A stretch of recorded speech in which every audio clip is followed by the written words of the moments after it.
Akkam nagaa jirtu Oromoo saba koo sabarani jaallu hiriyoota koo warra feesbuukii baddaa ilaalaa jirtanis akkasumas lammii koo yeroo ammaa kanatti baroota kana keessatti waan gaarii arguudhaaf abjuun keechanii himteen keechan hunduyyuu jajjabummaadhaanii fi gaarummaadhaan lapheen keechanii bakka jirtu hunda kun raafamee kun haala dhabee kan jirtan mee akkam jirtu? Mee walitti deebinaa sirba mee galaan gaaromsaa kana waliin dhaggeeffanna hiriyoota koo.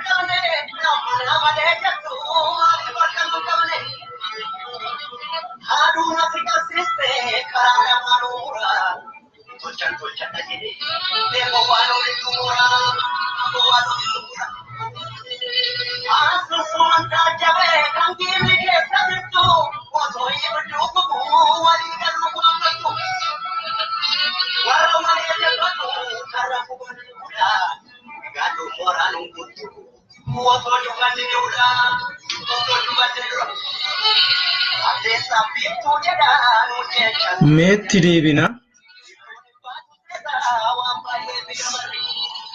itti deebinamee sirba kanatti galaanee keenya waan jedhe nama marii walii qabu yaada walii kennu rakkinni irran ta'u jedha. Gaadduun mooraan seentuu odoo cufannee fulaa jedheetu dubbata.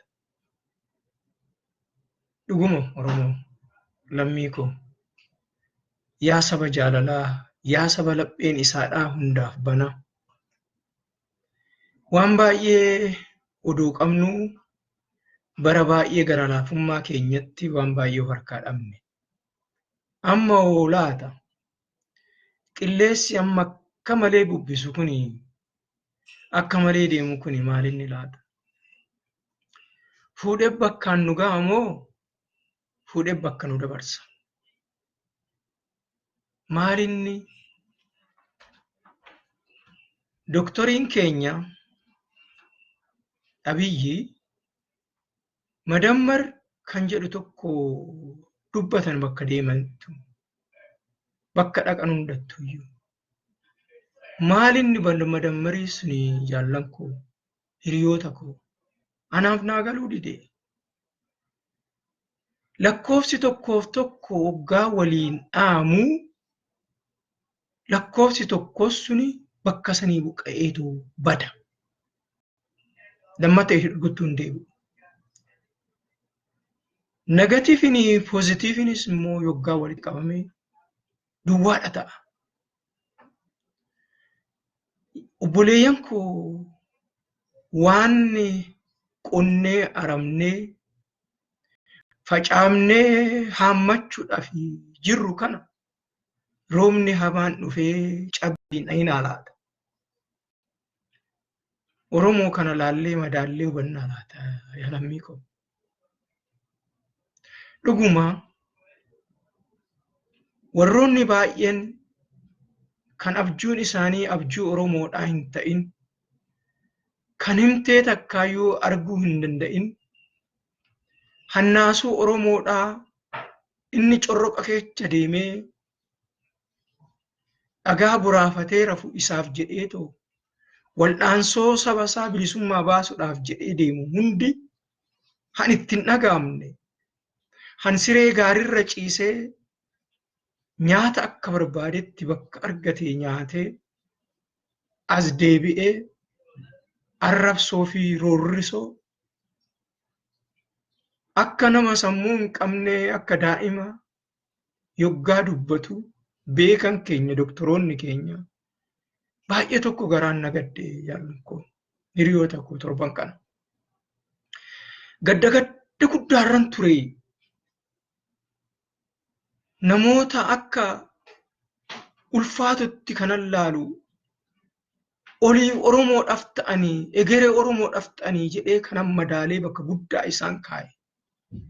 Han akka Profeesar Isqeel Gabbisaa faanti, kan akka Ittafaa Habtee faanti, yoo afaan isaanii keechaa handaa'imti xiqqishuun hin dubbanne, sabiyyaan hin dubbanne yoo isaan dubbatanii mataa kootu wariiri gaddaani. Namni maal nuun jedha? Namni akkamitti nu madaalaa hin jedhe. Rifadhe. Hiriyoota koo akka malee rifadhe. Namoonni nu madaalanii beektu. Sirba tokkotu jira. Sirba duriiti. Bara Bokonnini. Dagamii barooda kormii caamman deeme yaa abbabaa. Miila nama laala ormii jetti Oromoon. Namni isin waa siin hin jedhu nama keetituyyuu si waan jedha. Ormi sitti kofleet sitti qasa'ee si biraa darba. Yogguu argatetti fuudhetti boollatti qileetti si darbeetu si biraa darba. Yaa Oromoo hubattuu laata? Saba koo ogeessa. Odoo barumsa argatinii uumadhaan barumsa caalu qabdu. Saba tuffatamtee hamma ammaatitti namaa gadii taatee jirtu biyya kee keessatti. Uummanni xiqqoon sitti roorriftee mataa kee macalaaftee miila kee caccabsitee sibiila sitti dirtee kana hunda dandeechee jirtu yaa saba koo. Maalinni laata? Ogeechi keenya waggaa garagaleetu abbaa isaa kan isa barsiisee asiin isa ga'e yoo bakka maleetti darbateetoo laalu. Yoo kara malee isa madaala keecha kaa'u. Maalinni laata? Maaltu nu dhibeet laata? Itti deebinamee. Mee duubatti deebineeti laallamee xiqqoo sirba kana dhaggeeffannee hiriyoota koo. Naa obsa.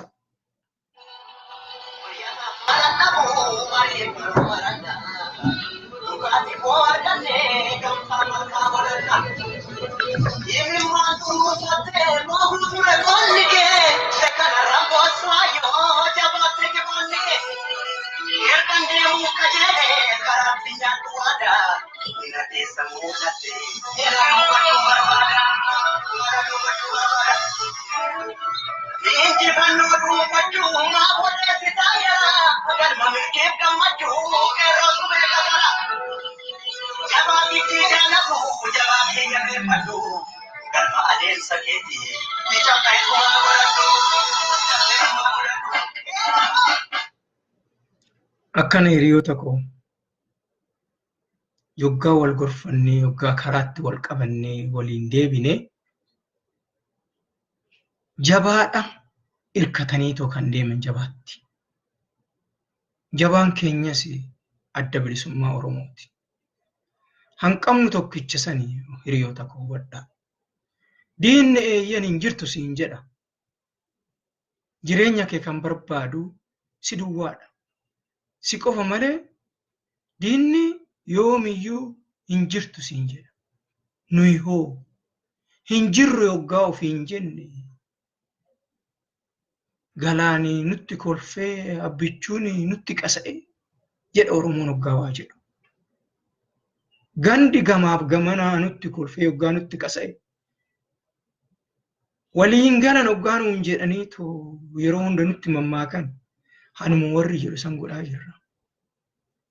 Garbicha gurri uraa taanee amanamoo isaanii taaneti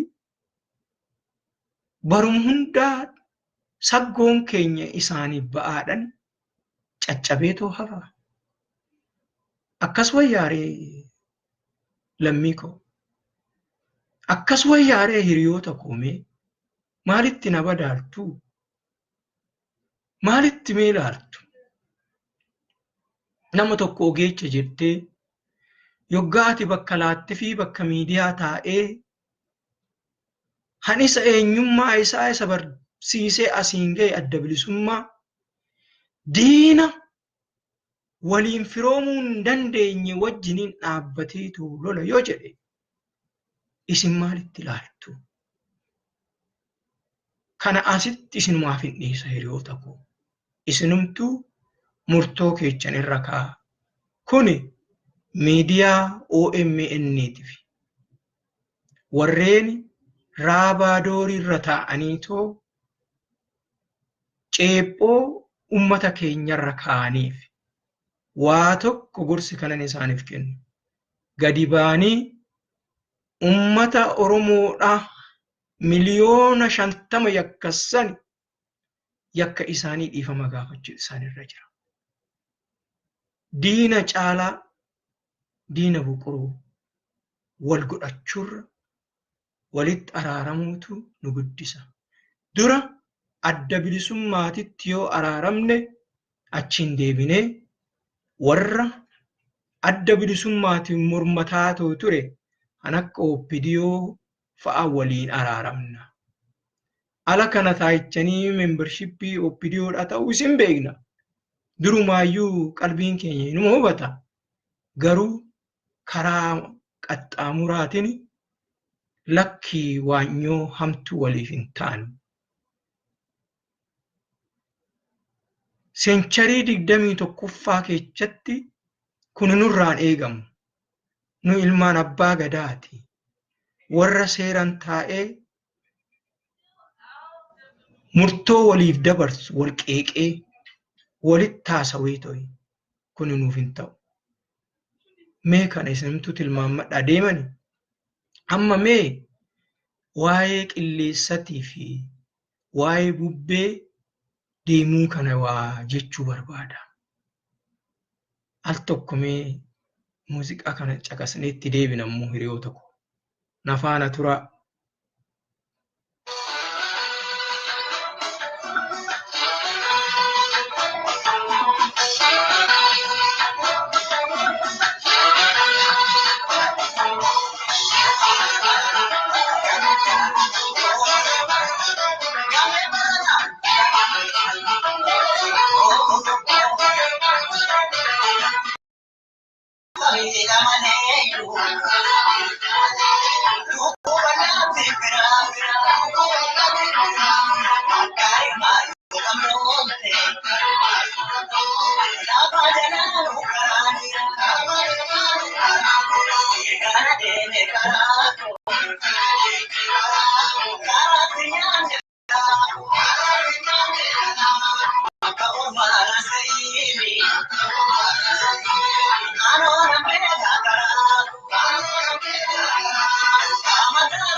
Akkas jedhe kun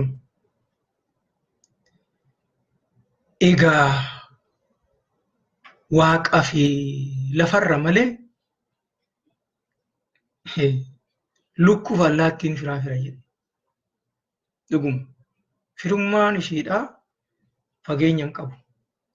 Nuti hoo hiriyoota koo warri amma hangoo bara Minilik qabateetu deemu sani waa'ee Minilik faarfannu hoo maal fakkaanna?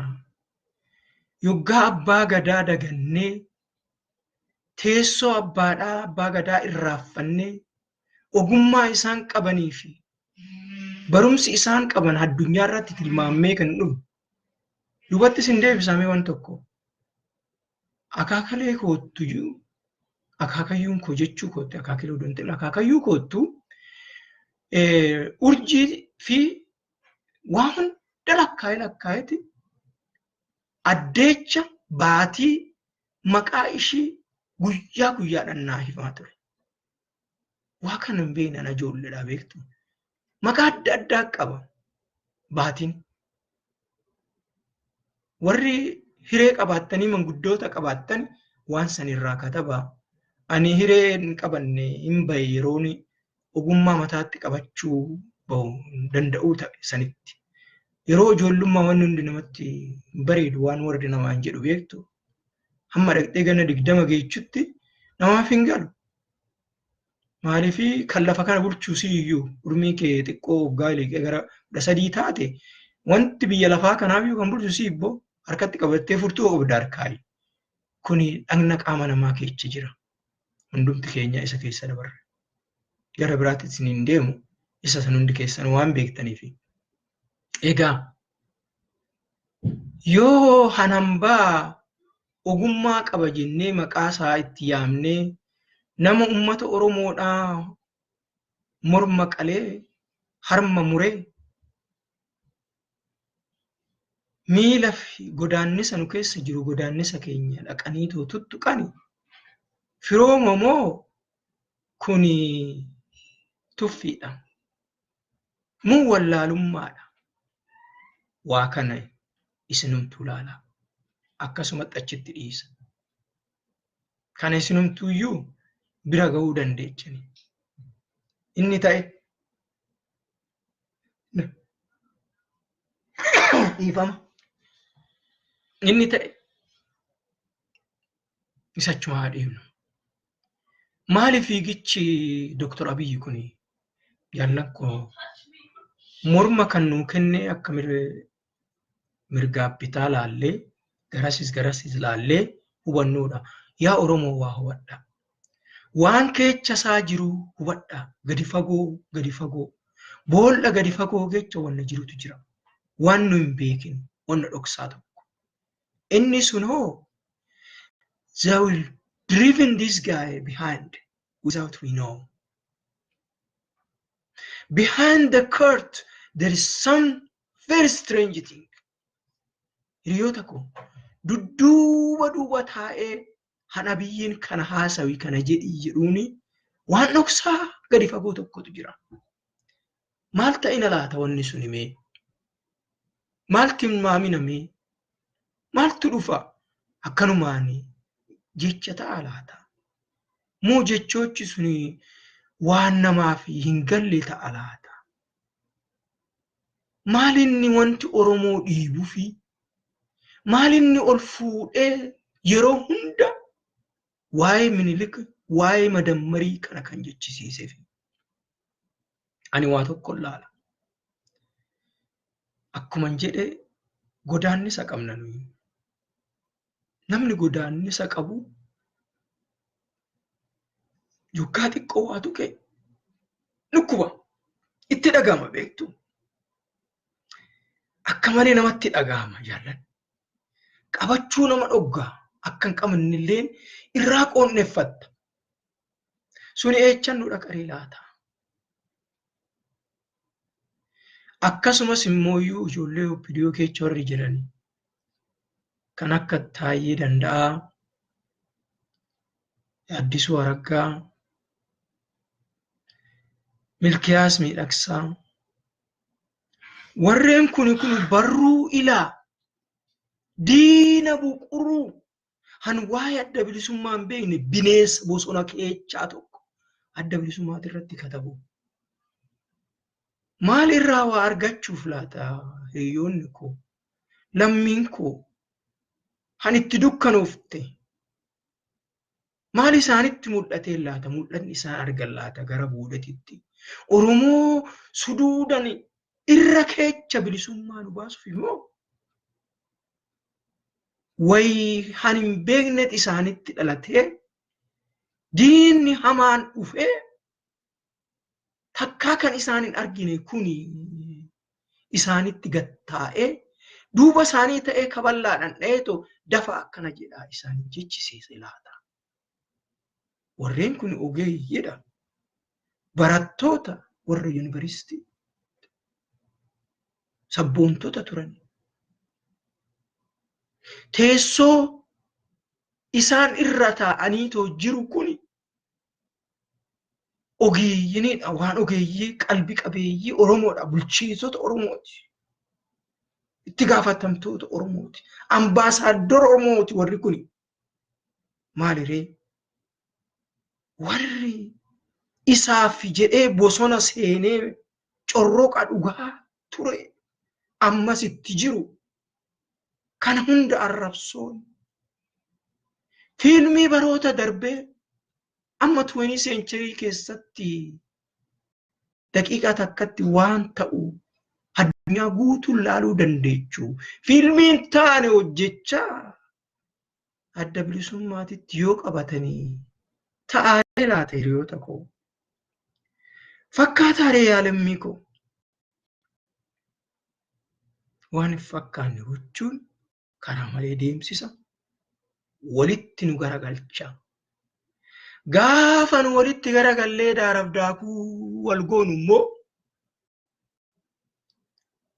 diina amma jenneetu arrabsaa jirru kana isinis wayyaaneen biyya balleessite jechaa ta'u yaa jettan miti adda bilisummaattillee wayyaanee wajjin ta'eeti Oromoo balleessaa jiran jettanii miti akkasiin hiriyoota koo ani kanuma dhagee tasawoo gurri kiyya kun dullummaa natti dhufina laata oda ga'uu baadhe moo malee akka tabbii immoo yuujjiti jettuun laata fajejjee ta'ina laata moo hanan dubbise kanuma dubbise garuu waan isaan maxxansane feesbuukii kana maddaatti.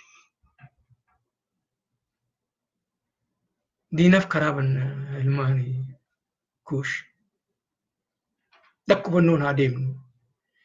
Diinaa karaa bannee ofii goggaan walitti gatteenye oonu daaraa wal goone humna adda bilisummaa cabsinee yoo dhabamsiifne akka dhabamnu badhaa. Yogguu san hoggaan walitti gatteenye dakaa qabee hamma oliititti maqaa keenyaachi kaan Oromoodha kan bulchu Oromiyaa kan bulchiisu guutummaa guututti akka jirutti galmeen hundinuu qabamte wanta akka leeni nama bakkeen itti hamannu hin jiru keenya ta'e manni masaraan mootummaa guutu eega akkas ta'e what we gonna say? Then we open for the enemy the door. They say those people that are incapable,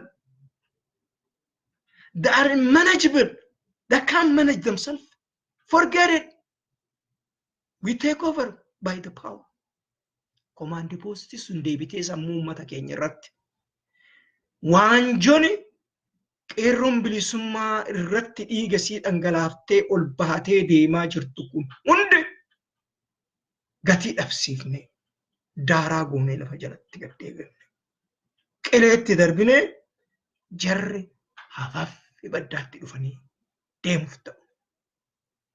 Dhiibbaan isaan Abiyyi odoon jaallatin yookiin jaallatee ta'e sun beeku odoon jaallatin iyyisiisan kuni anaaf fuulleedha. Fuulleedha. Warra kana nan beeka ka. Jarri kuni obboleecha isaa tuyyuu hidhaman koodee isaa isin seena Oromoo isin wal amantu nama akka keechani seena. Jarri nama tokkoon amanan nama tokko Abiyyiin amanan Lammaan amanan akkanumaan fiigsan malee duuba ta'anii eegduun isaanii eenyu yeroo ammaa kanatti jarumaa baru buleeyyan ko.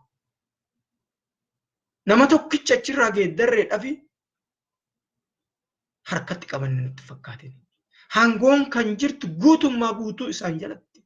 Qabeenyi kan jiru guutummaa guutuu isaan jalatti. Sekuritiin kan jiru guutummaa guutuutti isaan jalatti. Miidiyaan kan jiru guutummaa guutuutti isaan jalatti.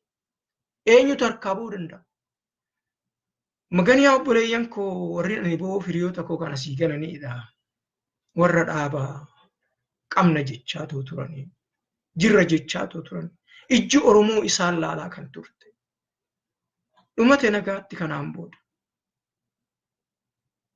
Dhumate kanaan booda. Injiru wanni qabsoodhaan jirtu. Waan adda bilisummaan ta'anii gadi tun akka jirtutti boollatti nu jalaa gan naqamte. Karri deebifnuun hin jiru. Waraabechatti lafee darbitee harkaa fuudhaaf hin dandeechu. Itti darbine. Fuunee bineensatti naqnee obboleeyyan keenya jeneraal Kamaal Galchuu fa'a. Hailuu Gonfaa fa'a.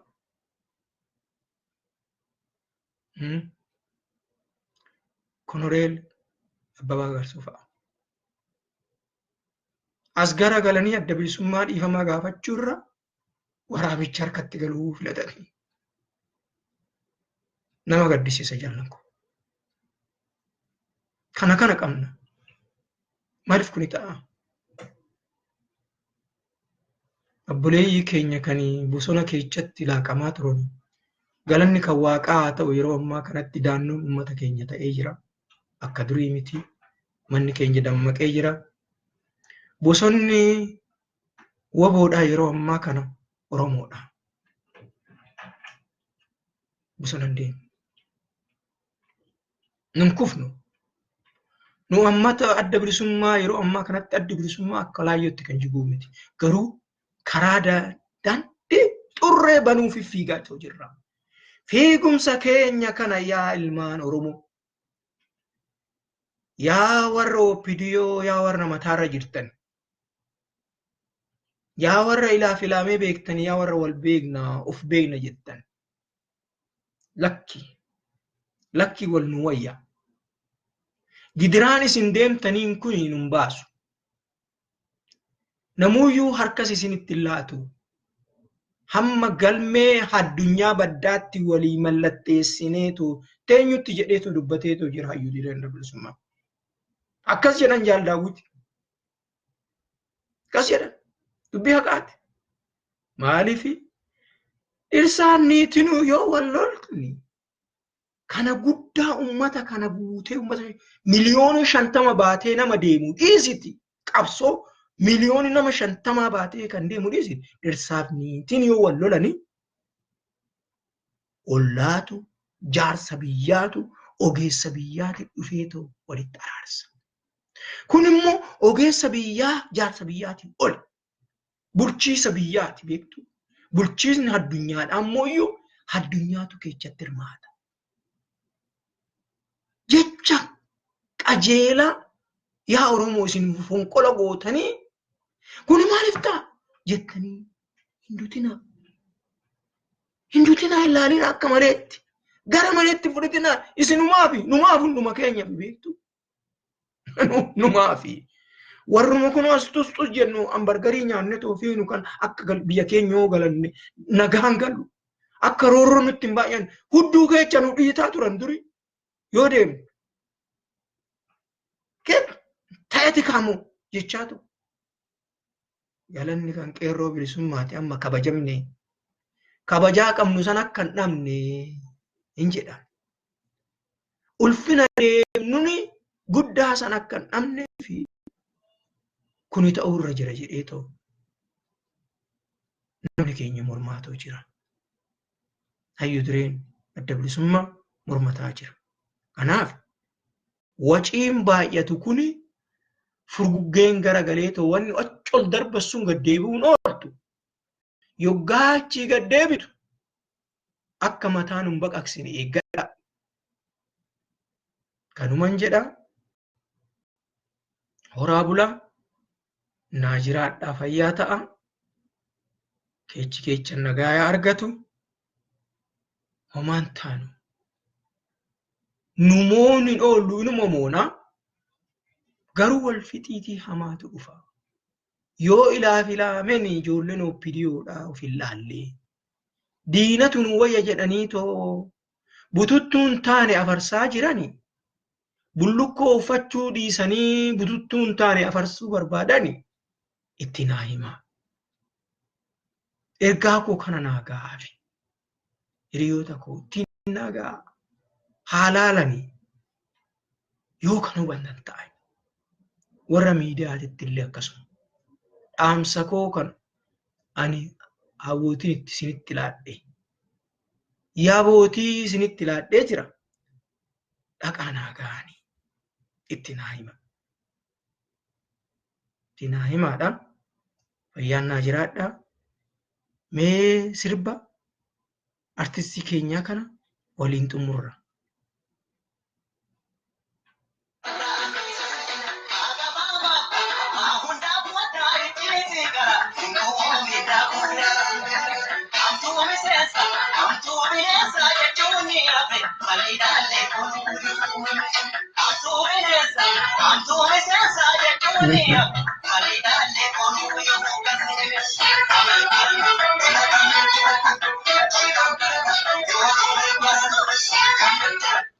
Artistoonni keenya dhugaa itti himu odoo kan dhagaan ta'ani. Kana isaaniif kan inni sirbe. Qajeeltutti isaanitti hima. Kamtu bineensa kamtu miseensa walii beekna. Yoo hoogganni cimee jedha. Cimaniiree laata? Moo jaallan kiyyaa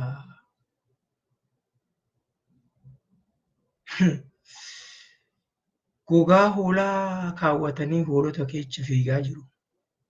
Isinii fannisaa nagaan naa jiraadhaa. Yeroo biraa wal argina. Nagaan bulaa, nagaan oolaa.